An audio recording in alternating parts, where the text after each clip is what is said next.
বাংলাদেশের প্রশাসনে বিশেষ করে অন্য যে বিভাগগুলো আছে সবগুলো বাদ, পুলিশ প্রশাসনে যারা আছে আমি বারবার আহ্বান জানাচ্ছি এবং সামনেও জানাবো জোরালোভাবে ইনশাআল্লাহ, যে এদের 8 ঘন্টা ডিউটির পরে যেই কয় ঘন্টা তারা ডিউটি করবে ওভার টাইম হিসাবে তাদের এই টাকা দেওয়া লাগবে। আমার মনে হয় পৃথিবীতে একটাই চাকরি আছে যার ওভার টাইমের বেতন নেই, আছে? এইটা একটা অবিচার না? বৈষম্য দূর করার জন্য এতগুলো মানুষ জীবন দিল, এখনো এদের এই বৈষম্যটা দূর হয়নি। এটা দূর করা দরকার। ওনাদের যিনি দায়িত্বে আছেন সর্বোচ্চ আইজি এবং স্বরাষ্ট্র উপদেষ্টা যিনি আছেন, তাদেরকে সহ বিশেষ করে আমাদের এই দেশের অভিভাবক এখন যিনি আছেন ডক্টর মোহাম্মদ ইউনূস, 2 নবীর নাম নিয়ে আপনি বসে আছেন, মোহাম্মদ আর কি ইউনূস, 2টা নবীর নাম অন্তত যে কোনো একটা নবীর কাজ তো করা লাগবে। আর 2 নবী ছিলেন বৈষম্যের বিরুদ্ধে। আপনি ইউনূস নবীর জীবনী পড়ে দেখেন, বিশেষ করে মুহাম্মাদুর রাসূলুল্লাহ, তারপর জীবনী ব্যয় হয়েছে মানুষের কল্যাণে, এর ভেতরে মিথ্যা আছে? সুতরাং আমরা চাই এবং দাবি জানাচ্ছি জোরালোভাবে। হ্যাঁ, আমার দোলা ভাই প্রশাসনে আছি এই জন্যে বলছি তা না, আমি নিজে তাদের পাশে থেকে তাদের কষ্ট দেখেছি। কিছু মানুষের কর্মকাণ্ডের কারণে এই পোশাকটাকে আজ এদেশের মানুষ অনেকে ঘৃণা করে না। কিছু মানুষের কারণে সবাই কালার করলে তো একটা অবিচার হয়ে যাবে। যারা অপরাধ করেছে তাদের শাস্তি হোক, এটা আমরাও চাই। কিন্তু যারা নিষ্ঠার সাথে দায়িত্ব পালন করবে, পৃথিবীতে কোনো কাজ যেহেতু 8 ঘন্টার উপরে গেলেই তারে আমি দেখেছি ওভার টাইমের হিসাব করে বেতন দেওয়া লাগে। বাংলাদেশ সহ বিশ্বের যতগুলো দেশে আল্লাহ ছোট বয়সে আমারে নিয়ে গেল, অল্প বয়সে, আমি তো দেখেছি 8 ঘন্টার উপরে।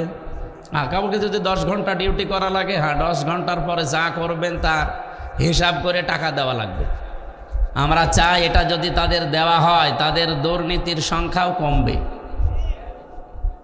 আমি খুলনা রেঞ্জের ডিআইজি সাহেব সেদিন এসেছিল কুষ্টিয়াতে, ওনাকে বলেছিলাম যে এইটা করলে হয়, তো উনি উত্তর দিল যে এটা করলেও কিছু পুলিশ আছে তারা চরিত্র ভালো হবে না। হবে না তো সে পরে, আগে আপনি এটা করিয়ে দেন না কেন? 2 নম্বরে তাদের যে বিভাগটা আছে, পুলিশের যে বিভাগ, আমরা চাই এরা আলাদা থাকবে, সেপারেট থাকবে। এদের বাংলাদেশে কোনো নেতা নেত্রী নেতা খেতার কথা মতো চলা লাগবে না, এরা চলবে ওদের আইজির কথা মতো।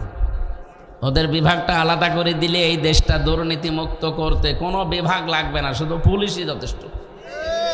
কারণ পোশাকটার সম্মান এখনও অনেকেই করে, আর এটা সম্মানের এই পোশাক।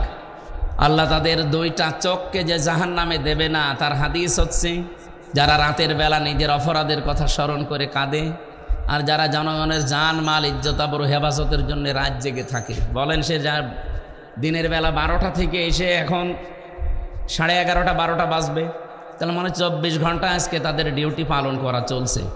তো 8 ঘন্টার পরে তো যা করলো, এখনও তো কয় ঘন্টা ডিউটি করেছে? 16 ঘন্টা বেশি, 3 24 না? তো এই 16 ঘন্টার টাকা তো তাদের সরকার দেবে না। আমরা এটা আহ্বান জানাচ্ছি, তাদের আল্লাহ রসুল তো যা দেওয়ার দিয়েছে এবং সামনে দেবে, কিন্তু দুনিয়াতেও যেন তাদের এই বৈষম্য দূর করি, সহজ এবং সরল জীবনে ফিরে যাওয়ার তৌফিক দেশের দায়িত্বশীল মানুষদেরকে আল্লাহ সম্মতি দান করেন, বলেন আমিন। প্রশাসনে যারা এসেছেন তাদেরকে ধন্যবাদ জানাচ্ছি। দল মত নির্বিশেষে আজকের এই অনুষ্ঠান, এটা কি শুধু যারা বাংলাদেশে জামাত ইসলামী করে তাদের, যারা চরমনার পীরের মুরিদ হয়েছে তাদের, বলেন সবার জন্য যেহেতু আজকের অনুষ্ঠান সাজিয়েছেন, পরিবেশের কারণে হয়তো মানুষের সংখ্যা কম, মানুষ কম বেশি এটা ম্যাটার করে না, কারণ জান্নাতে যারা যাবে তাদের সংখ্যা কমই হবে। জান্নাতের সংখ্যা আল্লাহ বেশি বানিয়েছে না জাহান্নামের? বলেন বলেন। আমরা জানি জান্নাত 8টা, জাহান্নাম না একটাই, কিন্তু স্তর আল্লাহ বানিয়েছেন। যে যেই কাজ করবে তার অপরাধ বা তার নেক কাজ হিসাবে আল্লাহ তাকে ওই স্তরে রাখবে। যে জান্নাতের স্তর আমি কোরআন শরীফে প্রায় 100টার উপরে পেয়েছি। এমন কিছু কিছু স্তরের নাম আছে আমরা অনেকে জানি না। জাহান্নামেরও স্তর এরকম আছে, অন্তত 70টার উপরে আমি পেয়েছি। তো সেই হিসাবে জান্নাতের সংখ্যা অনেক বেশি, তার স্তরের সংখ্যা, জাহান্নামের সংখ্যা একটু কম। কিন্তু জান্নাতে মানুষ বেশি যাবে না জাহান্নামে মানুষ বেশি যাবে? সংখ্যা কম, মানুষ বেশি যাবে, তার মানে গাদাগাদি করে থাকা লাগবে। আর জান্নাত বেশি, মানুষ কম। এক একজন মানুষকে আল্লাহ যদি জান্নাত দান করে, যারা একেবারে নিম্ন জান্নাত দেবে, এই দুনিয়ার মতো 10 দুনিয়ার সমান। সেই হিসাবে বলছি, আমরা যারা এসেছি এখানে মানুষ কম বেশি এটা আমরা লক্ষণীয় বিষয় না, আমরা জান্নাতি মানুষ।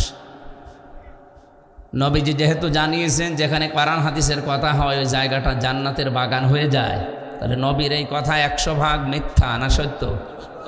সেই হিসাবে এটা মনে হয় খেলার মাঠ নাকি ঈদগাহ মাঠ, মাদ্রাসার মাঠ, যে মাটি হোক, কিছু সময়ের জন্য এটা এখন জান্নাতের বাগান।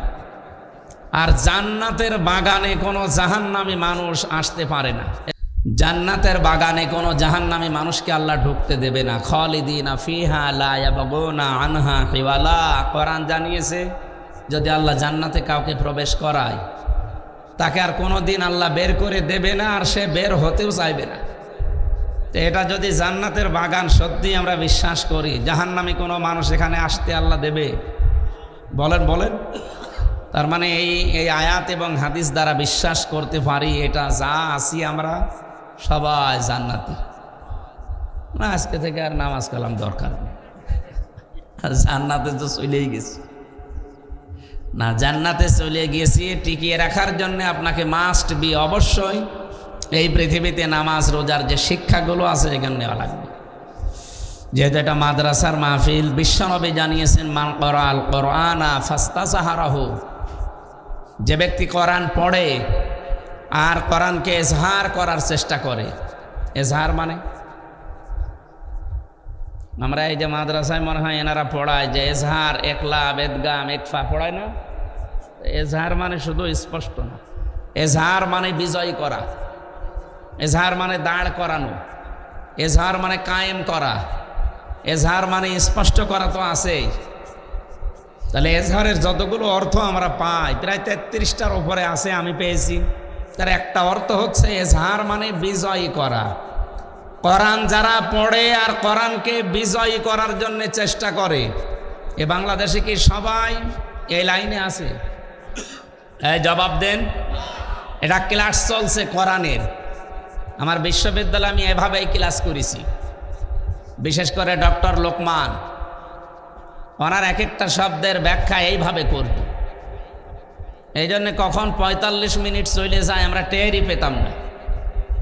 আর আমি এমনও স্যারের ক্লাস করেছি, ঘন্টা পার হয়ে যাচ্ছে, ও ছাতা কি বলছে ও নিজেও বোঝে না, আমিও বুঝি। অন্তত আপনি আধা ঘন্টা শোনেন, এখান থেকে যেন আধা ঘন্টায় কিছু নিয়ে বাড়ি যাওয়া যায়, ঠিক আছে না? তাহলে কোরআন যারা পড়ে এবং কোরআনকে যারা এজহার করার চেষ্টা করে, বলেন এই যে দেশে এখন প্রায় 18 কোটির উপরে মানুষ, 92% আমরা মুসলমান, অন্য ধর্মের কথা বাদ দিলাম, আমরা যারা এই 92% মুসলমান, এই দেশে কোরআন অন্তত না পড়লেও বিশ্বাস করি না? বলেন। কিন্তু হাদিসের দ্বিতীয় শব্দ কি? ফাস্তাযহারাহু। এই যে মাঝখানে ফা আছে, ফা আরবি গ্রামার অনুযায়ী, বালাগাত মানতেক অনুযায়ী আমি 19টা অর্থে ব্যবহার পাই। এখানে আজকের মাহফিলের সভাপতি উনি মনে হয় সুপার না সুপার, অবশ্যই কামেল পাস, অনার্স মাস্টার্স করা, নয়তো হয়তো ওই জায়গায় যেত না। এখানে যারা মাদ্রাসার দায়িত্বে আছে অবশ্যই দাওরা পাস নয় কামেল পাস। এই ফা শব্দটা 19টা অর্থে আসে, আমি 13 নাম্বার কায়দায় পেয়েছি বালাগাত মানতেকের ভেতরে। আপনার নবীজি আন্দাজে তো কোনো শব্দ মুখ দিয়ে বের করার কথা না, আমাদের মতো কি বাঁচাল নাকি? যা মনে আসে তাই বলে।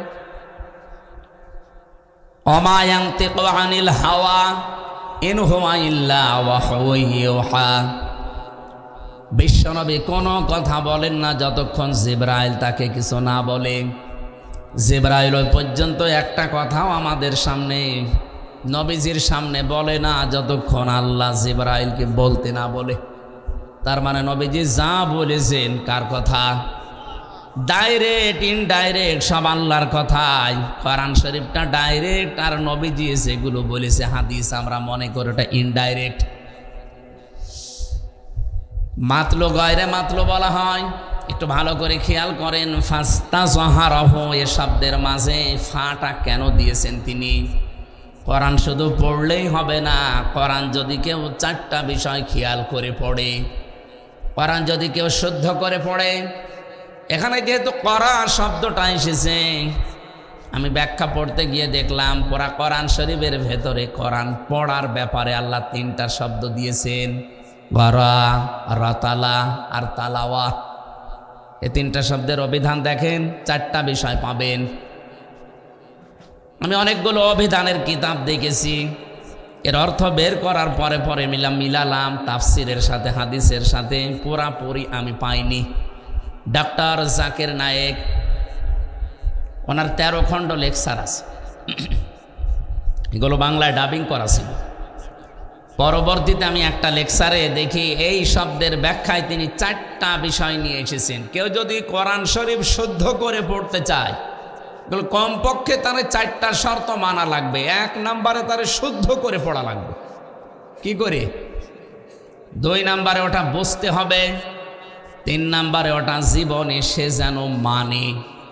4 নম্বরে ওটা মানলেই হবে না, মানুষ যেন মানতে পারে, সেই ব্যবস্থা করে দেওয়া লাগবে। তাহলে কয়টা বলেন বলেন? আমি সবাইকে বলছি, যারা দাঁড়িয়ে আছেন, বসে আছেন, শুয়ে আছেন, বলেন তো, কোরআন শরীফ আমরা যারা পড়ি, হয়তো শুদ্ধ করে আমরা পড়ি অনেকে, এ হকটা আদায় হয়েছে। এখানে বাম পাশে যে 2 জন বসে আছে, এদিকে তাকান, এনারা 2 জন শুদ্ধ করে কোরআন শরীফ পড়ে, আমরা বিশ্বাস করি। 2 নম্বরে ওনারা বোঝে কোরআন শরীফ। কি কথা বুঝতেছেন? 2 জনে আলেম। 3 নম্বরে ওনারা যতটুকু পড়েছে ব্যক্তিগত জীবন, সর্বোচ্চ পারিবারিক জীবন এ পর্যন্ত মানতে পারে।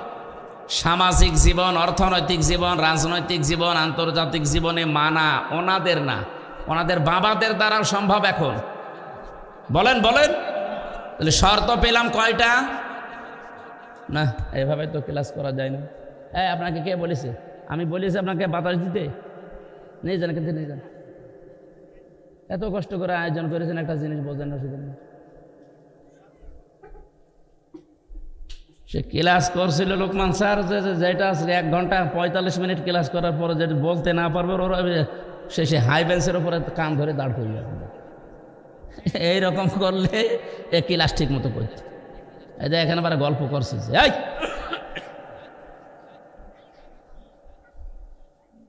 অ্যাক্টিভ হওয়া লাগবে ভাই। না, এই নাই মেখান থেকে যাও।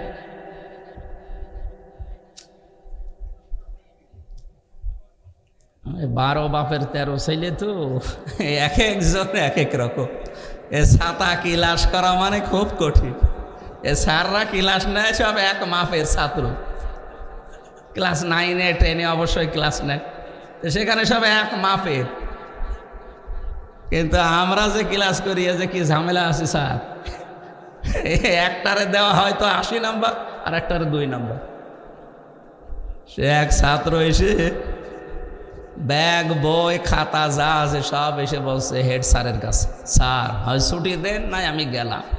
এই তুই যেই পজিশনে দাঁড়িয়ে আছিস, ছুটি দেন নাই গেলাম, ব্যাগ তোর কাঁধে, তোর ছুটি দিলেও তুই চলে যাবি, না দিলেও চলে যাবি, তো এইদিকে আয়।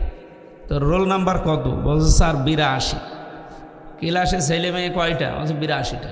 ও, তুই এইরকম ছাত্র, 82টা ছেলে মেয়ে ক্লাসে, ওর রোল নাম্বার 82। ও খুব ভালো ছাত্র, ওর জীবনের কোনো এম আছে, কোনো উদ্দেশ্য আছে। ও আসে মা বাবার ভয়, আর ওই চলে যায়।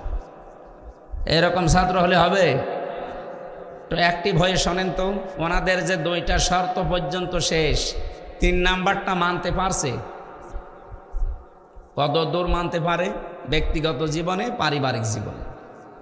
কিন্তু এরপরে যতগুলো জীবন এখনো আছে, এখনো প্রায় 7টা জীবন আছে। সামাজিক জীবন আছে, রাজনৈতিক জীবন আছে, অর্থনৈতিক জীবন আছে, সাংস্কৃতিক জীবন আছে, ধর্মীয় জীবন আছে, আন্তর্জাতিক জীবন আছে, রাষ্ট্রীয় জীবন আছে। এই জীবনগুলোতে ওনাদের মানা সম্ভব? কেন সম্ভব না? এই হাদিসের পরে আরো 2টা শব্দ আছে, এইদিকে তাকান। তাহলে শর্ত আমরা বললাম 4টা, 2টা পর্যন্ত মেনে 3 নাম্বারে ওনারা ফেল। 4 নাম্বারটা তো আরো কঠিন। 4 নাম্বার কি?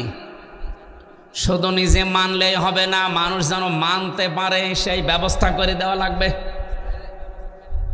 দল মতের ঊর্ধ্বে উঠে বলেন আল্লামা দেলাওয়ার হোসাইন সাইদি রহমতুল্লাহ আলাইহি, এই লোকটা যতদিন কোরআন শরীফ মাদ্রাসায় শুদ্ধ করে পড়তো কেউ ওনাকে শত্রুতা মনে করত? যতদিন উনি নিজে কোরআন বুঝেছে কেউ শত্রু মনে করত? যতদিন উনি নিজে ব্যক্তিগত জীবনে পারিবারিক জীবনে মেনে চলেছে, সন্তানাদি ছেলেদেরকে নিয়ে, মেয়ে তো নেই, ছেলেদেরকে নিয়ে মানত, কেউ ওনাকে শত্রু মনে করত? যেই বলেছে 4 নাম্বারটা যে আমি নিজে মানব না, আমি এটা মানাতে চাই, ব্যক্তিগত জীবন থেকে আন্তর্জাতিক জীবন পর্যন্ত যত দায়িত্ব আমার উপরে আসবে আমি কোরআন মানাতে চাই, তখনই তার নামে বিভিন্ন রকমের ডিগ্রি লেগে গেছে। প্রথম 3টা মানতে গিয়ে কেউ কিছু বলে না। 4 নাম্বারটা যেই শুরু করেছে তখন তিনি রাজাকার, তিনি ধর্ষক। এমনকি ওনার মামলায় এমন মহিলাকেও ধর্ষক মামলার আসামি করে নিয়ে আসা হয়েছে। তারা মহিলাকে প্রশ্ন করছে, তাজুল ইসলাম, অ্যাডভোকেট তাজুল ইসলাম, উনি বলছে এই মেয়ে, এই যে মাওলানা সাইদি, উনি কি তোমাকে ধর্ষণ করিস? জি হ্যাঁ। তোমার জন্ম তারিখ কত? 1975 সাল। ধর্ষণ করেছি 1971 সাল। 71 সালে ধর্ষণ করেছে, তোমার জন্ম 75। ওটা কি রুহের জগতে? ওই দিনই ওনার মামলা ঢিসমিস হয়ে যাওয়ার কথা না? কিন্তু না, ওই যে কালা মানিক বিসি উড়ে গেছে। এমনি তো বেশি উড়ে যায়নি।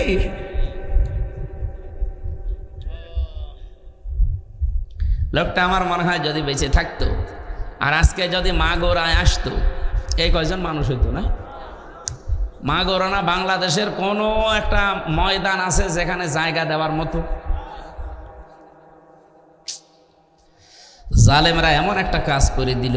আর আমার একদিন দেখা হয়েছিল জেলখানা, আমিও তো 3 বছর ছিলাম, মনে ছিল 13 বছর। একদিন হালকা 10 মিনিটের জন্য দেখেছিলাম, তারপরে আর পাইনি। পরের দিন শুনলাম যে উনি মারা গেছে। মারা গেছে না, ওনাকে মেরে ফেলা হয়েছে। আমরা চাচ্ছি এই 54 বছরে, শুধু 15.5 বছর না, 54 বছরে যত অবৈধ হত্যা হয়েছে বিভিন্ন কায়দায়, বিচারের নামে আর বিচারের বাইরে, সব হত্যার বিচার করা লাগবে। তাহলে আগামীতে কেউ আর এরকম উল্টা পাল্টা হত্যা করতে পারবে না। কি আরম্ভ হয়েছে দেশে আপনি দেখতে পাচ্ছেন, মানুষকে পাথর দিয়ে পিটিয়ে মেরে ফেলছে। গতকালকেও একজনকে পিটিয়ে মেরে ফেলেছে লাঠি দিয়ে। আমি একটা হাদিস পড়ছিলাম না প্রথমে, কি শুনেছেন? আরবিতে বললাম, কি কিছু বুঝেছেন আপনারা? হাদিসের বাংলা বলছি এবার। বিশ্ব নবীর কাছে হযরত আবু হুরায়রা থেকে বর্ণিত, নবীজির কাছে একটা লোক, এইদিকে তাকান, একজন লোক এসে বলে, ইয়া রাসূলুল্লাহি আরাআইতা ইন জা রাজুলুন ইউরিদু আখযা মালি, হে আল্লাহর রাসূল, যদি কেউ আমার সম্পদ ছিনিয়ে নিতে আসে, চাঁদাবাজি করতে আসে, আমি কি করব? আমি মনে হয় এই হাদিস এখন বানালাম নাকি, 1500 বছর আগে, মুসলিম শরীফের 257 নম্বর হাদিস। বাড়িতে যে আরবি বাংলা যে কোনো ভাষায় মিলিয়ে নেন। নবীজি বললেন, ফালা তুতিহি মালাকা, তুমি তোমার সম্পদ এই সাদাবাসকে দেবে না। কে বলছেন বলেন তো? বিশ্ব নবী। নবীজিকে আগে বললাম না কোনো কথা তিনি মন মতো বলতেন না, আল্লাহ যা বলতে বলছেন উনি তাই বলতেন। বিশ্ব নবী বললেন, না, তুমি তোমার মাল ওই চাঁদাবাসকে যে ছিনিয়ে নিতে আসে, জোর করে নিতে আসে, তাকে দেবে না। লোকটা এবার আশ্চর্যবোধক কথা বলছেন, ক্বালা আরাআইতা ইন ক্বাতালানি, হে নবী, এই সম্পদ যদি আমি তাকে দিতে না চাই তাহলে সে কিন্তু আমার সাথে মারামারি করবে, আমাকে মেরে ফেলতে পারে। নবীজি বললেন, ক্বালা কাতিলহু, তুমিও তার সাথে মারামারি করো। এ হাদিস শুধু এই মাগুরা জেলার জন্য না সারা বাংলাদেশের জন্য আছে? আমি আশা করছি এটা রেকর্ড হচ্ছে, সারা বাংলাদেশ হাদিস মেনে চলবে ইনশাল্লাহ। ক্বালা কাতিলহু, নবীজি বললেন তুমিও তার সাথে মারামারি করবে। লোকটা বলে ক্বালা আরাআইতা ইন কাতালানি, এখানে আশ্চর্যবোধক চিহ্ন আছে, যদি বিশ্বাস না হয় মাহফিলের পরে এসে এখানে দেখে যাবেন। একটা দাগ দিয়ে নিচে একটা ফোঁটা দেওয়া আছে, এটা কি বলে? লোকটা বলে ইয়া রাসূলুল্লাহ, কি বলেন আপনি? আমিও তার সাথে মারামারি করব, হাতাহাতি করব, যদি সে আমাকে মেরে ফেলে। বিশ্বনবী বলেন ফা আনতা শাহিদুন, তাহলে তুমি শহীদ। আমরা মনে করি শুধু ধর্মের জন্য যুদ্ধ করে মারা গেলে শহীদ হয় না। শহীদ 7 প্রকার মানুষকে শহীদ বলা হয়।